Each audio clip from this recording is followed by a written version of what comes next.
Bonjour à tous, j'espère que vous allez bien. Alors aujourd'hui, nous allons parler de la réduction d'impôts au travers du dispositif Pinel. Pour réduire les impôts notamment, parce que vous êtes nombreux à m'avoir posé la question, qu'est-ce que le dispositif Pinel? J'entends parler un petit peu partout, on me vend du Pinel, 2500 €, achetez du Pinel, achetez du Pinel. Alors pour comprendre comment fonctionne le Pinel aujourd'hui, c'est le fait de faire l'acquisition d'un bien dans le neuf destiné à la location, vous permet d'avoir un avantage fiscal selon la durée du temps de détention. Il y a plusieurs phases. Si soit vous détenez ce bien pendant 6 ans, 9 ans ou 12 ans. Vous avez la possibilité de réduire vos impôts entre 12%, 18% jusqu'à 21% du prix du bien. Le bien ne doit pas excéder 300 000 € par an. Sinon, vous allez écraser trop d'impôts et l'avantage fiscal ne sera pas pris en compte.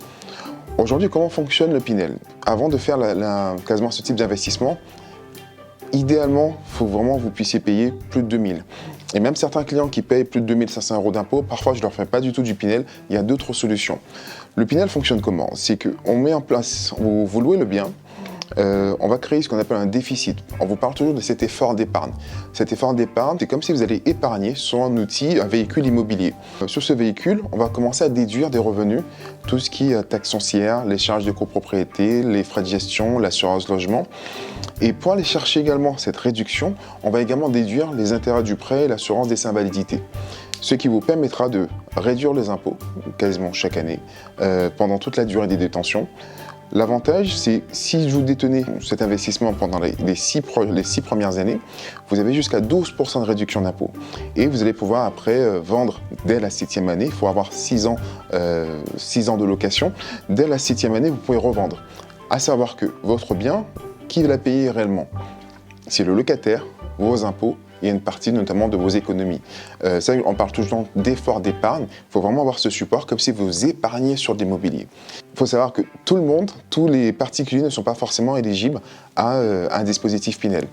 Il faudra vraiment bien calculer votre montant d'imposition, votre effort d'épargne que vous êtes en capacité de mettre sur un investissement immobilier.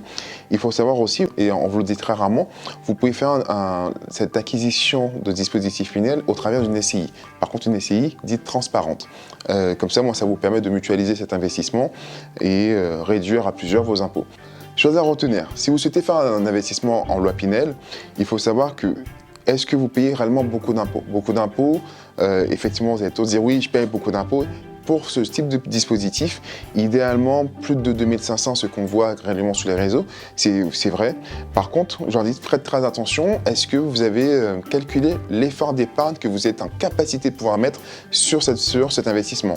Parce que le principe même du dispositif Pinel, on crée un déficit et vous devez mettre votre participation. De deux, voir si aujourd'hui, votre capacité d'investissement, votre dossier financièrement, il est crédible sur le plan bancaire, par rapport au type de revenu, par rapport au crédit que vous avez actuellement, par rapport à votre situation, et également les futurs projets. Parce qu'il faut bien garder en tête, c'est un investissement que vous allez conserver pendant 6 ans au minimum, pour 7 ans du moins. Est-ce que pendant ce entre-temps, vous n'avez pas besoin de faire d'autres acquisitions? Est-ce que par rapport à votre travail, vous allez avoir le même niveau de revenu? Je prends l'exemple pour certaines personnes, ils savent que dans 6 mois, dans 2 ans, ils vont changer de travail et ils vont gagner moins. Il y a des projets d'enfants, donc il y aura une diminution d'impôts. Par contre, des fois, il y a cette notion de mariage qui va réduire. Il y aura mariage, enfant, moins de revenus. En général, quand c'est ça, partez pas sur du Pinel, réellement. Il y a d'autres solutions qui vous permettront de réduire les impôts. Chose à retenir, dispositif Pinel, j'achète un bien maximum à hauteur de 300 000 € qui me permet de réduire mes impôts sur le revenu, que je dois détenir pendant, si vous souhaitez, 3 types de périodes, 6 ans, 9 ans ou 2 ans, qui vont me permettre de réduire 18%, 18% jusqu'à 21% du prix du bien, et c'est un bien qui sera destiné uniquement à la location et dans le neuf. Et voilà.